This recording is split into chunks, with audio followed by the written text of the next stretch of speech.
We know that Apple is a company famous for its design management.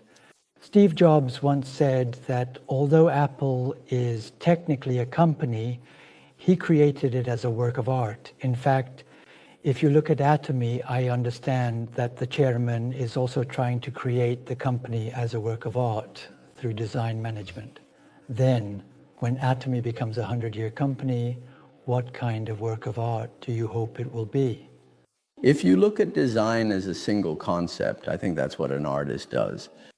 But when it comes to running a business, for example, there has to be a process where technical elements are mixed in. But if technology ends with just technology, that's engineering. Engineering. And if design ends with just design, that's art. But we are people who work and manage businesses. So for art and engineering to have managerial value, the two need to be mixed. I see. Yes, this process is absolutely necessary.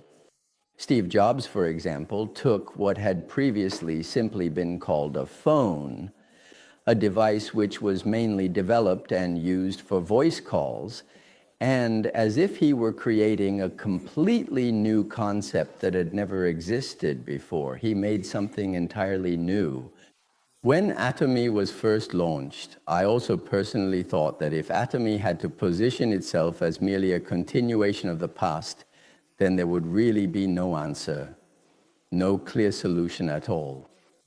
Because, as you know, our industry had a very poor social reputation, and considering the excessive wrongdoings of the past in this field, I thought that just doing a little better than those before us would not be enough. In fact, I came to think that such a company shouldn't even be created.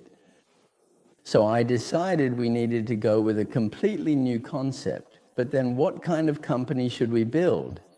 That's when we put forward the catchphrase, Atomy is rewriting the history of network marketing. In other words, instead of simply continuing and improving upon the past, it had to be something entirely new. That's the idea behind the catchphrase, Atomy is rewriting the history of network marketing. To be honest, it really took courage to put that out there because there was a sense of uncertainty about whether what I envisioned could actually be realized. So why did I think we needed to rewrite history? It's because looking at the existing network marketing companies, why do they have such a negative public perception and why have these results come about? There must be reasons behind the negative public perception. They have actually caused a lot of harm to society. That's why the perception is so negative.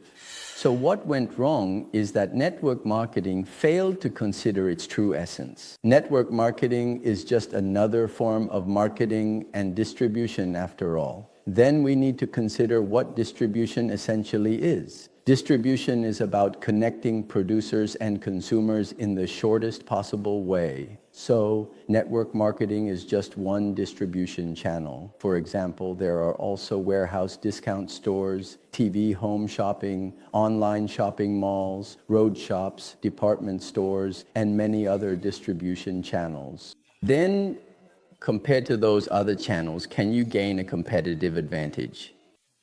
This is what you need to think about, but instead of considering this, they just stick together tightly within their own circle, playing their own league.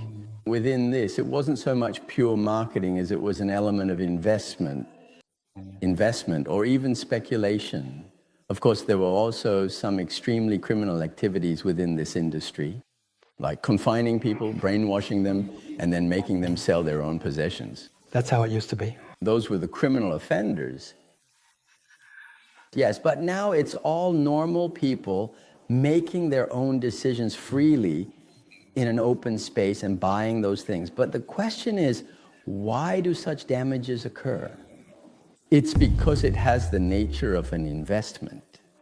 For example, when I buy a certain product, I'm actually buying a certain qualification.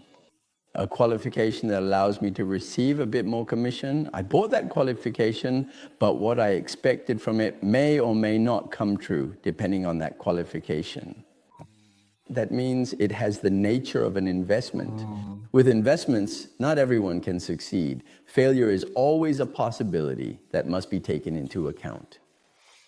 If it were just buying and selling, then there shouldn't be anyone who loses money. So if we're talking about creating a new company, we need to completely eliminate the investment aspect. In other words, it should be purely about buying products at the current moment. So when currency and goods are exchanged, we should focus solely on whether both parties benefit from the transaction. In other words, it's about sticking to the most fundamental principles.